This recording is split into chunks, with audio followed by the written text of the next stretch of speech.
You are listening to the Pencil and Paper Podcast Network.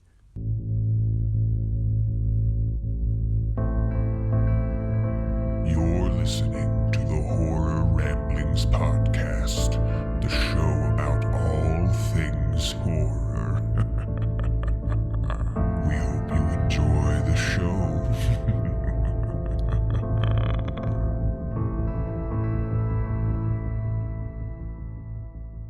Hello everyone and welcome to Horror Ramblings. As you can tell with me opening the show, Lester is not with me today. He is off tending to his fatherly duties now because his wife has given birth to their third child. So if you haven't sent him any congratulations already, hit him up on X and send him your blessings or your condolences, depending on how you view it. Now, I've attempted to bring along some returning guests to join me this week, but various scheduling conflicts have prevented that, so I have chosen to kind of do a quick review, synopsis, breakdown of a movie that I recently watched. Now, in saying that, should a deeper discussion be warranted with guests on another episode down the line, we can do that. I don't want to put it off the table, but for now, this was just something to kind of fill time. Now, recently I've been catching up on The Last Drive-In with Joe Bob Briggs, watching some of the films that I've either missed or bowed out of because I was either too tired or just lacked any interest in when they showed it. The film I'm discussing today is the 1980 Italian horror flick Anthropophagus. And for the record, before I go on any further, I have kind of jotted down some notes. I'm going to try my best to kind of keep everything very cohesive. If I stumble, I apologize. I'm kind of running on borrowed time and I don't have a lot of time to edit. So just, bear with me if you would. Now, when I chose to give this movie a watch, I had no idea what it was about other than the assumption that it had something to do with what looked to be a cannibal because of the cover art. One of the reasons I didn't watch it originally was due to a lack of interest. As I've mentioned on the show before, I'm really not a fan of Italian horror flicks, although I do respect them and what they have done for the genre. So, I wanted to check this one out because I haven't really heard about it. Now, how its name eluded me at this point is really a mystery because it has a reputation within the horror community.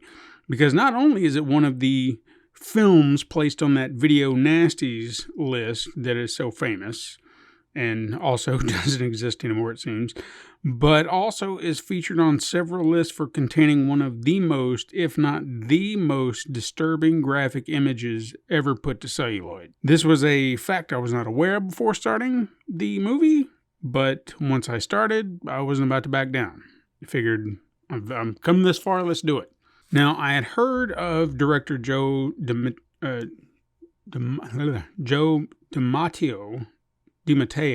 I think that's right, Joe DiMatteo, I'm sorry, only because I had heard of Joe Bob speak about him on the show before, mainly about his escapades into porno, like the Emmanuel, but with one M series, because he's brought that up several times.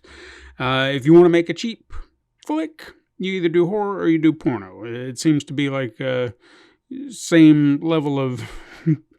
I've heard directors going from one to the other. I mean, it's just whatever works for them, I suppose.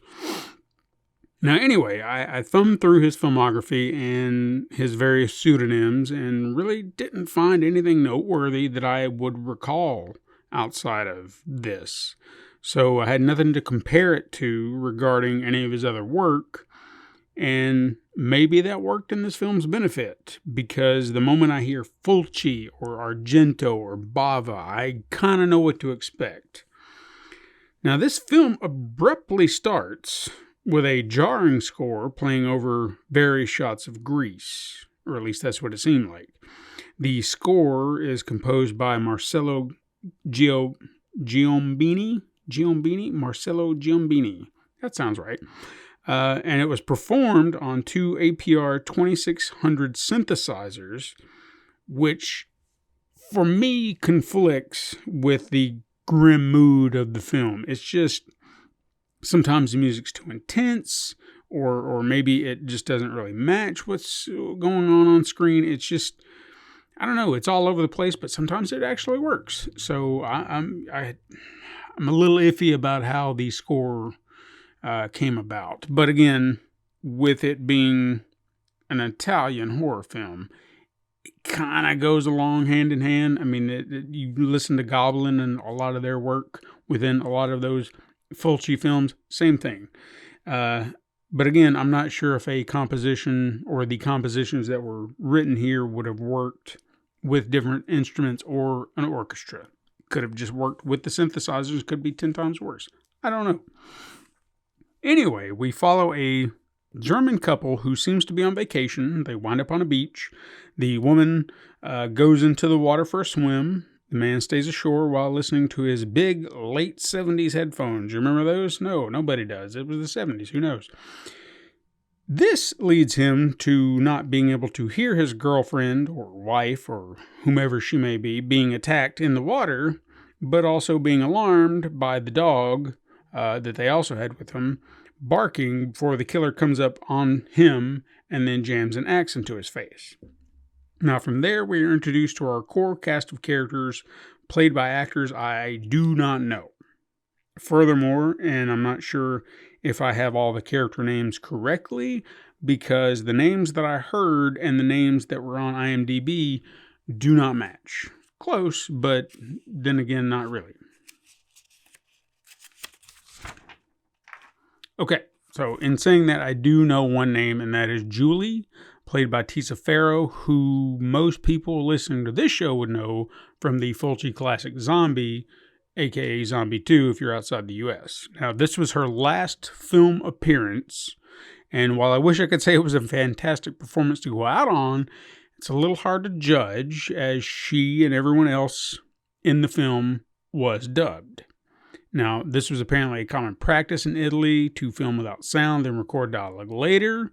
If that is true, they definitely do not stick to the script, because half of the dialogue never matches the mouth movements. I mean, I've seen better dubbing in a Japanese kaiju film. Now, Julie is on her way to visit some friends on one of the islands, and the group that she kind of runs into are also kind of going in that direction, so she has to tag along, and everyone seems to be okay with it at first, but eventually one of the group members, Carol, is not really a fan. Now, that is not because Julie did anything to offend her. It's more or less because of her boyfriend, or supposed boyfriend, Danny, deciding to be, a man-ho and decide to hit on Julie right in front of Carol.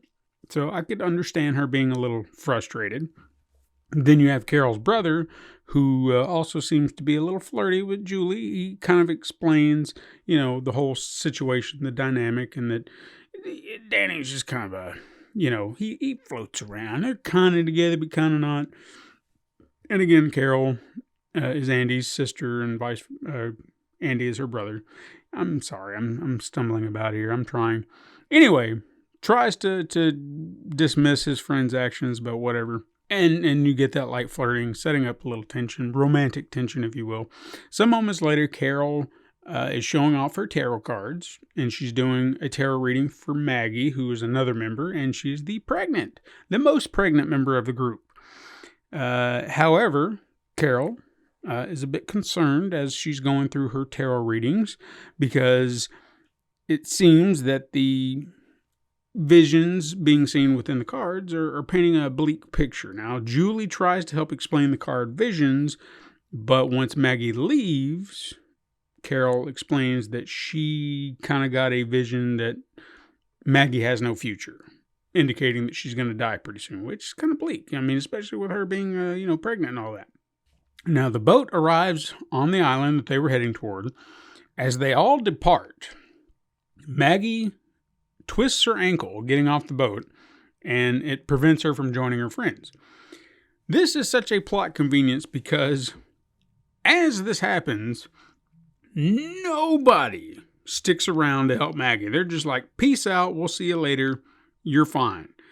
It was just like, even her husband is there, and he's just like, you okay, you good, cool, I'm going. And just like, goddamn, dude, your pregnant wife just got injured and you just don't give a fuck. I don't know. This guy, when he deserves to die, he deserves to die. He doesn't come off like a dick, but that's kind of a dick move. And all this really does is kind of move the plot forward because this kind of allows our unseen villain, if you will, to come aboard the ship. He decapitates the crewman, the owner of the boat, the captain, someone on the boat. And when Maggie finds the decapitated head, she gets nabbed by the unknown killer, if you will. Why did he kidnap her? Well, that's a very good question because I never caught an answer. It's like he just kind of took her for a snack later. Maybe he'd eaten what he needed and he was just like, well, I'm going to eat you later, but not right now. As we cut back to our friend group, looking around, finding the town in complete disarray, they're seeing, eerie messages warning people to get out of town, go away. They even come across a corpse, which freaks them out. I think they even mentioned that it looked like it had been eaten on. So this kind of prompts them to head back to the boat because it's like, oh shit, something's going on here. But upon their return, the boat is now adrift. Now, Arnie goes into a panic because of Maggie, this person that he didn't give two shits about twisting her ankle, but now he cares enough to try and jump after the boat. Everyone is telling him, you cannot make it, you're going to drown. They calm him down and tell him, hey, perhaps the crewman, whoever was out there who got decapitated, that guy with a name that I couldn't really understand, could have seen that there's an event coming, a wave, something bad's going to happen. So he was trying to move the boat out of the way so he could, possibly perhaps keep the boat from being damaged. So he was trying to help everybody. He was trying to do the right thing that you're supposed to do in these situations. So they convince Arnie that it's cool. They're going to come back in the morning, and what we need to do, we just need to find a place to crash. Come back in the morning, the boat will be there. So they're convinced everything's fine. So they decide to head back, or Julie suggests that they go find her friend's house. And then, that's what she's there for anyway. So go to the friend's house and then maybe meet up with them. Maybe they'll give them a place to crash. Well, by nightfall, they find the house, find it to be abandoned. No one's there, but they do take advantage of whatever food they have there, beds, couches, you name it. Now, during this time there, Carol rants about some evil emanating from the island, because she's got that. In all these movies, you have to have that one psychic friend, that one person who can just sense the paranormal, and that's her. But Andy pretty much tells her to shut the fuck up because nobody wants to hear her nonsense. And, they should all get some sleep because her just going on and on about this evil she feels is not helping anybody. I mean, why would it help? But in the middle of the night, Julie gets up because she kind of hears a piano playing, in the distance. Now, I'll be honest, I wasn't sure that this was a sound she was hearing because you could hear it, but it also kind of played like it could have been part of the score, just kind of setting the mood. Maybe that was kind of the intention. It's a great idea in a way, but I'll explain it.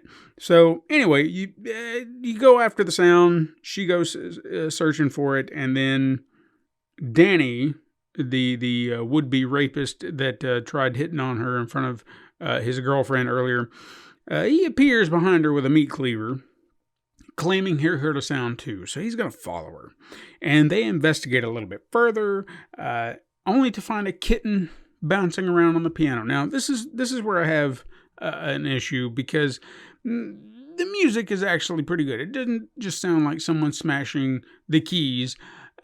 It's got some pretty good pause for playing, you know what I'm saying? I mean, he's just kind of, it sounds like music, as simple as it may be. It's setting a tone, and it's very, what's the word I'm looking for here? Very specific. It's probably not really the word I'm looking for, but that's the word I'm going with.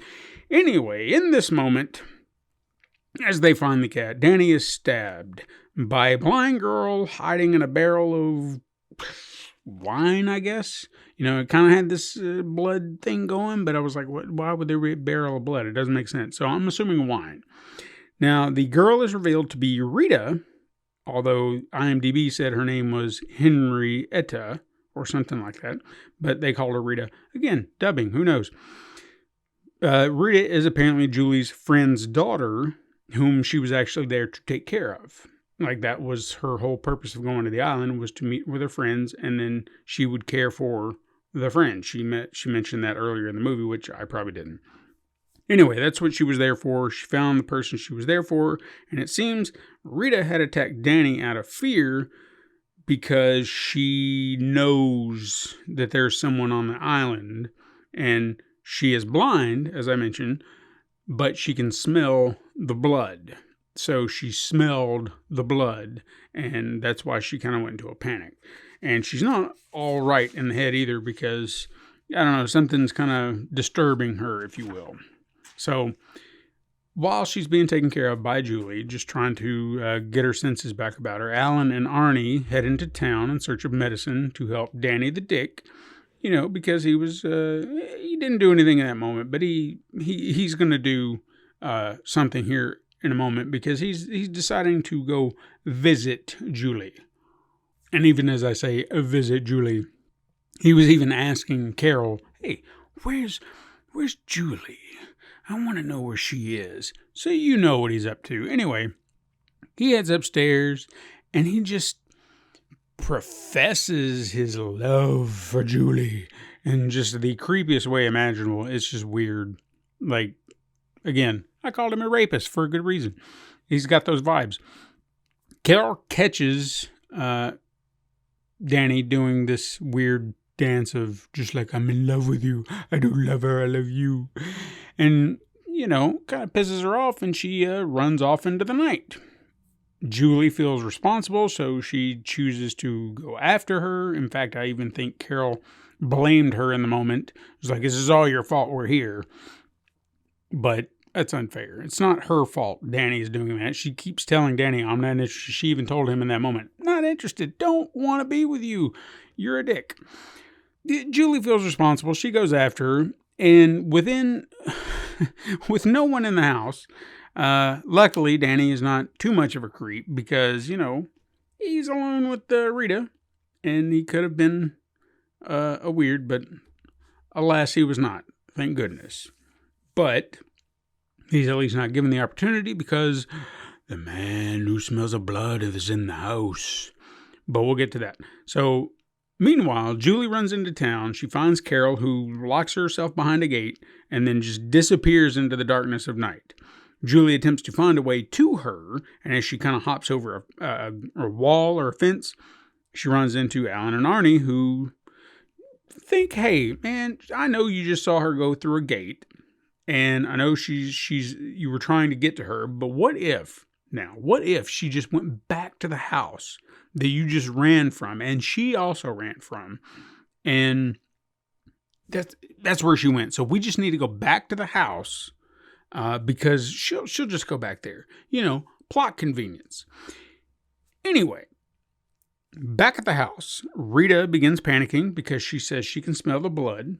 Danny goes to investigate. He grabs his handy meat cleaver and then wanders through several rooms, returns to Rita, then locks her in the room, not realizing he locked her in the room with the killer, who happened to be hiding behind the door. Which was, I will admit, a pretty cool reveal. The guy was just kind of like, and then the light hits him, and he's like, and of course she can't see him, so she just spills it. Once she starts screaming, Danny runs back to help, but is quickly overpowered, and he has his throat bitten out. Yummy. Then Julie, Alan, and Arnie return back to the house just in time to find Danny dead, but with no killer in sight. So, in the next scene, they stumble around the island, and they come across a villa which apparently belonged to someone named Klaus Wortman. He was apparently someone, like him and his family were like big on the island. Like they were like the gods of this island or something, you know. And Julie recalls that she read in the paper that maybe a few months ago that he was in a shipwreck and that he and his family have been missing all this time. So as they're approaching the house, you see someone setting off in the window, in the top window of the villa. And she has kind of been spotted around the town prior to this. And she is Ruth, who happened to be Klaus Wortman's sister. And apparently it was deeply affected by the tragedy that befell her brother and her family. So she observes them walking up on the villa, and then you see her kind of step off to the side, and then there is Carol laying on a couch. Apparently she had found her in the middle of the night, helped her out. Once inside, Ruth decides to greet everyone by hanging herself. You know, what a housewarming. He's like, hey, welcome. I'm going to hang myself now. This doesn't freak them out as much as you'd think. And it's a little bizarre. I feel like there was a chunk of this movie cut out that shouldn't have been, that kind of explained Ruth. Because she's there for a reason. There was some dialogue a little later on that, in regards to Carol and her meeting Rita, but they never explain it. And I feel like there's a missing piece of this puzzle here, which could have helped a lot with this movie. And not just because of this scene here, but other elements I'll talk about as well. So anyway, yeah, she hung herself. The only reason I can fathom, because I did kind of question that as well, is maybe she has guilt. Perhaps she is setting them up to die. Nothing is concrete about that. There are things that we're going to talk about, but again, that's my hypothesis. Anyway, the group runs upstairs. They find Carol. They also spot that the boat that they were freaking out about, that was adrift, has now kind of come a little closer to the shore. So they were just like, oh, yeah. So the two guys, Alan and Arnie, they head off to find the boat while leaving Carol and Julie behind. But during this time, they kind of mend fences. You know, Carol's kind of apologizing for everything, realizing it's not her fault. Julie then conveniently stumbles upon a half-burnt journal in the house that explains that Ruth has been hiding some bodies, in an effort to protect the killer. Now, she doesn't specify who the killer is, but you start to piece some things together pretty quick, and it's not that hard to figure out. So she has been doing that. Meanwhile, Alan and Arnie search for a way to get to the boat. I don't know where they're heading, because it seemed like a straight shot out that window, and then they're on this cliff. So apparently they're having a hard time getting to it. Now, during that time, they split up, because that's what you do in horror movies. You split up. You don't stick together. You split up, because that's the smart thing to do. Now, Arnie goes one direction, and he happens to discover one of Maggie's shoes. This then, in turn, leads him down a path that takes him to an abandoned church that looks disheveled as hell, like it's had its day. He discovers a gated entrance to the lower level, which looks to be like a tomb, perhaps.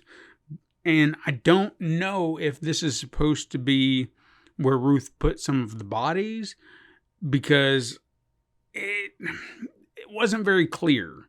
You know, she did mention in her journal that she was stashing bodies, but then you see other bodies down here as well, and I don't know, it gets a little muddy. So I kind of assume she dumped some down here. Maybe not all of them, but some, because some are way far gone than others. So, or maybe she's not doing it at all. Maybe the killer brings them down here. It doesn't matter. Anyway, he goes down there, finds the entrance. He kind of finds his way through, and as he's searching, it just feels like he's turning corners for the longest time to pad the runtime. Again, keep that in mind. I'm going to talk about that in a moment. Then he eventually stumbles upon his wife. So back at the house, Julie discovers the hidden room that Ruth mentioned in her diary of hiding bodies. So this room contains even more bodies that's been munched on. They look a little bit fresher. And also, everybody was revealed by a very loud organ sting, like dun, something out of the Phantom of the Opera or something like that from the 1920s.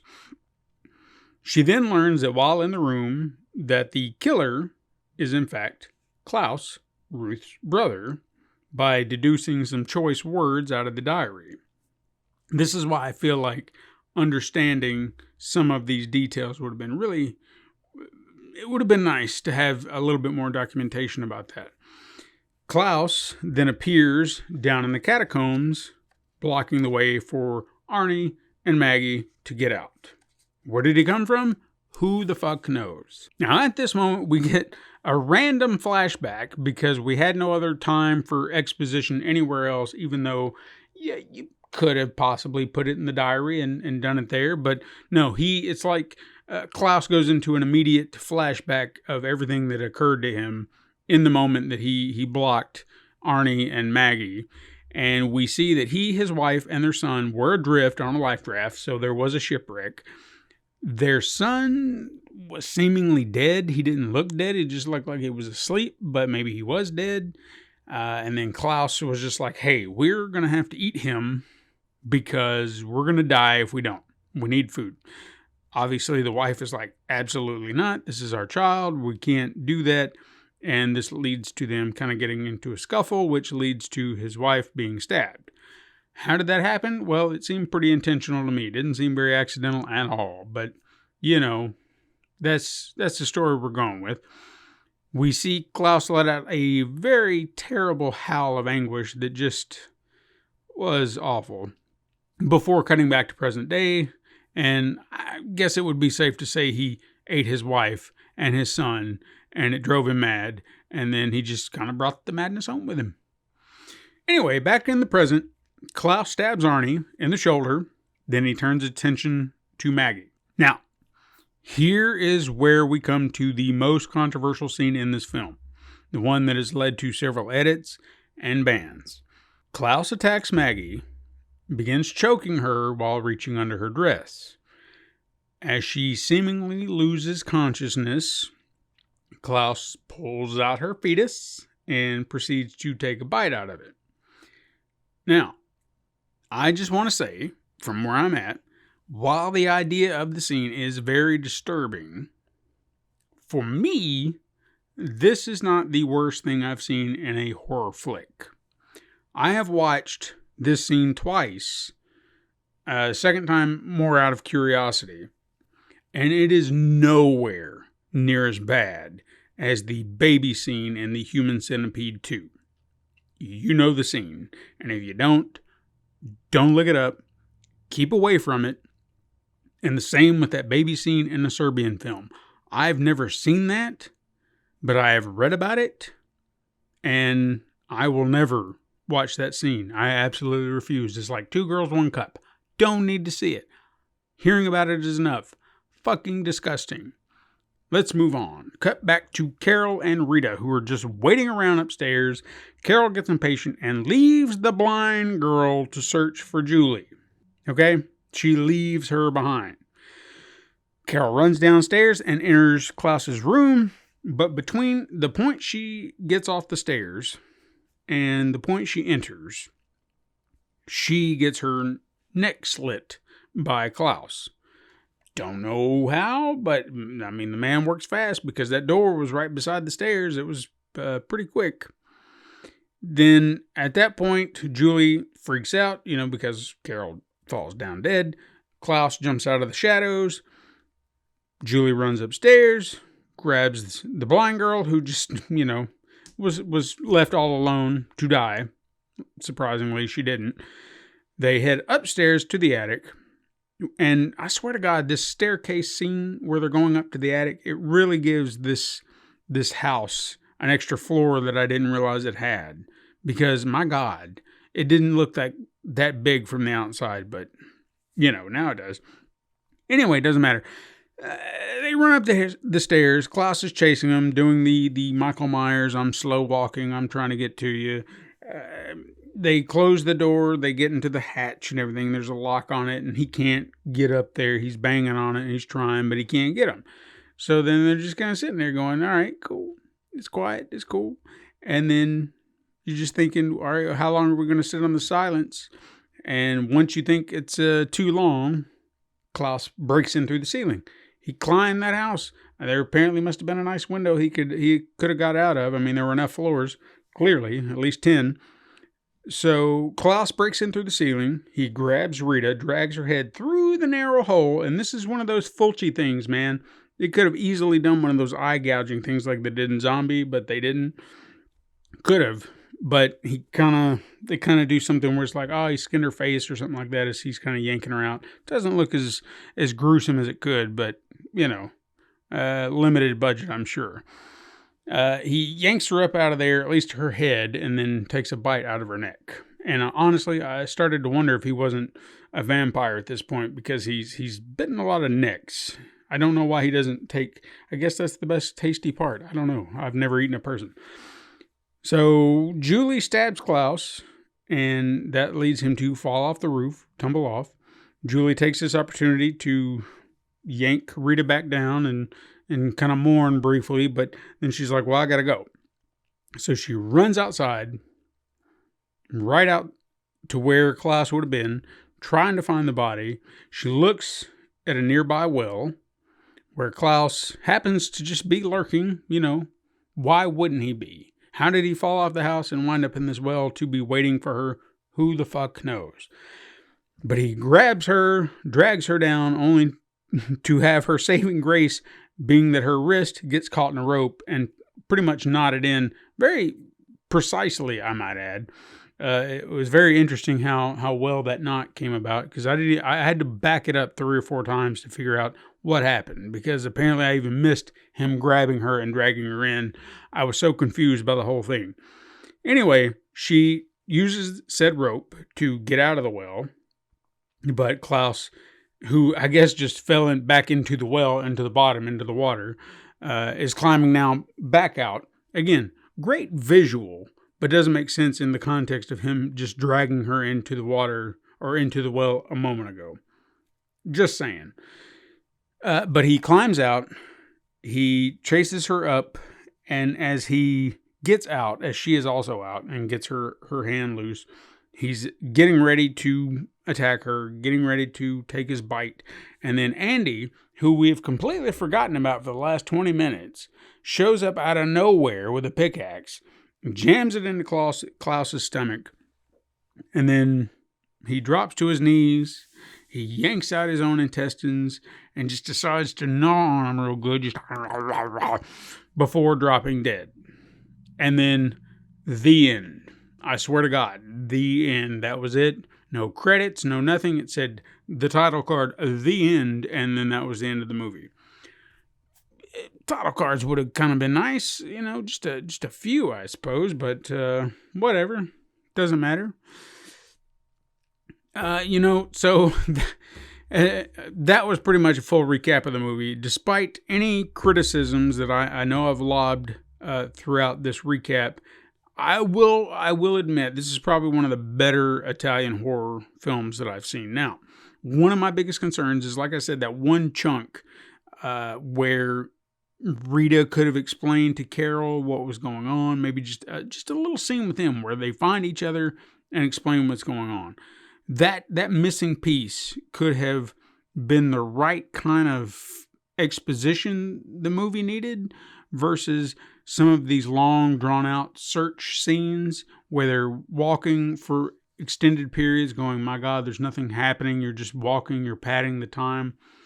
And you could have had like a 5 or 10 minute scene with Rita and Carol kind of getting a little bit of understanding of who she is before she died.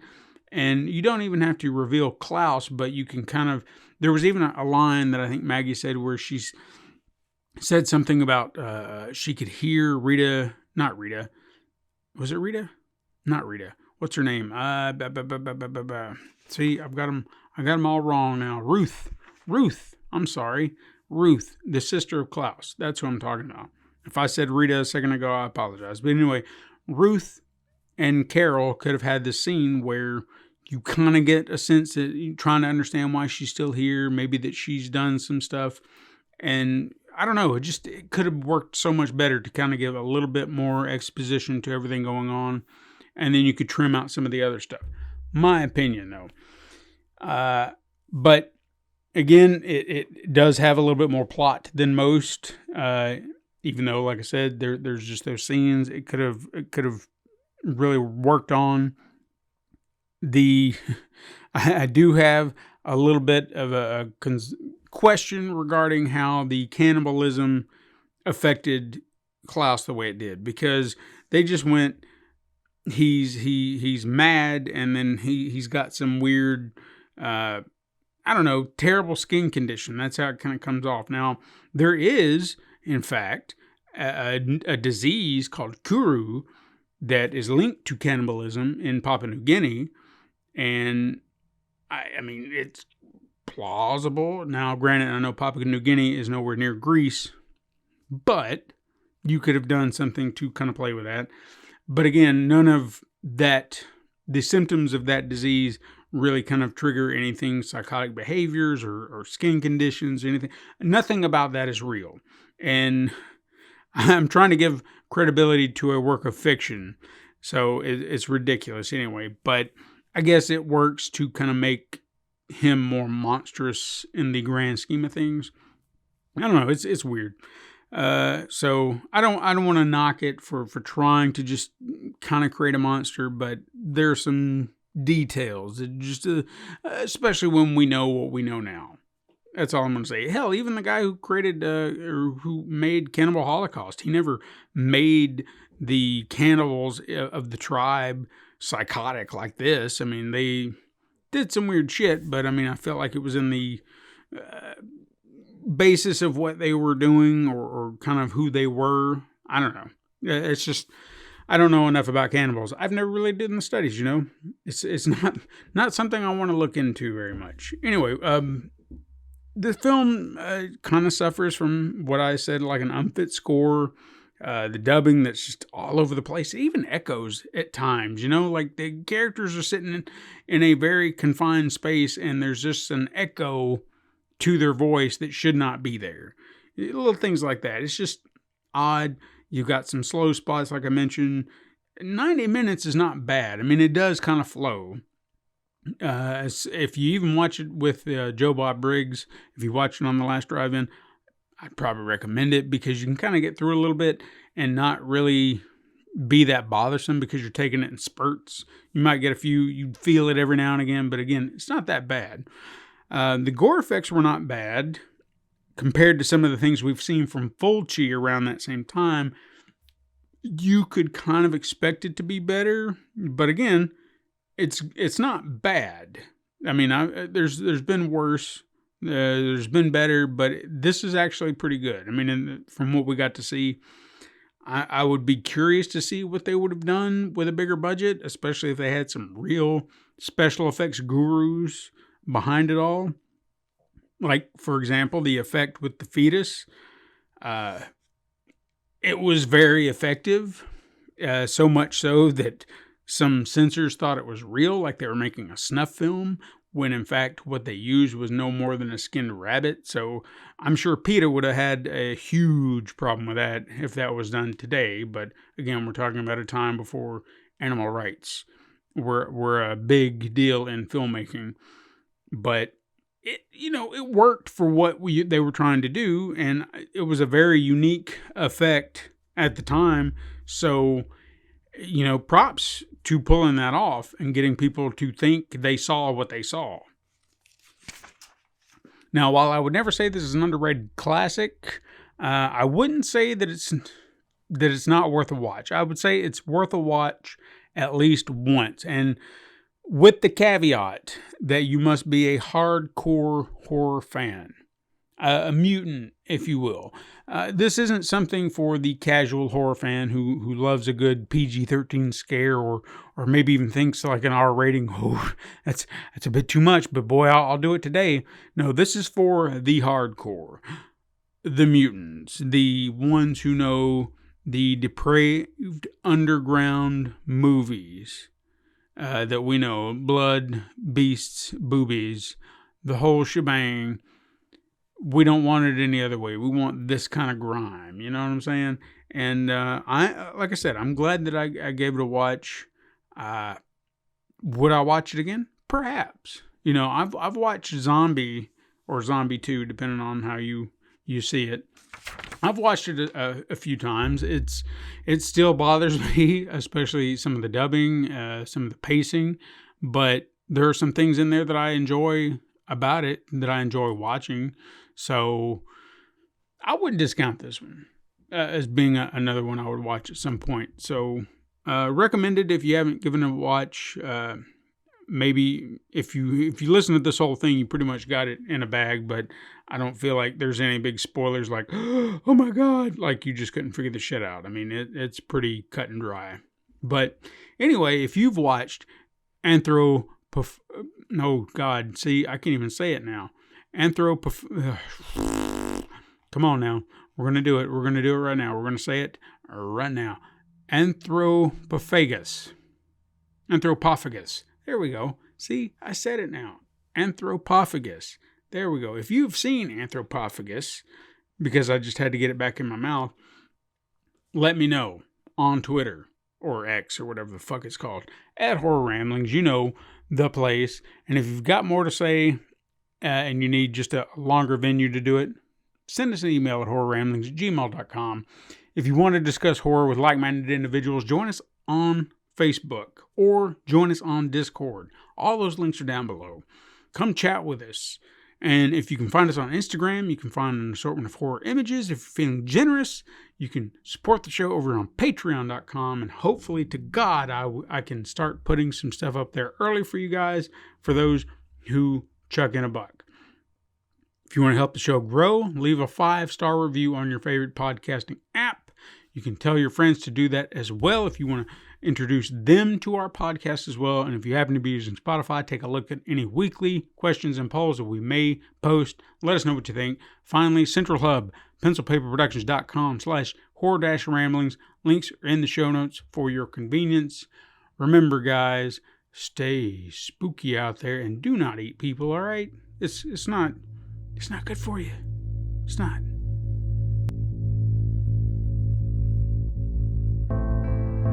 This has been the Horror Ramblings podcast. Join us next time for even more.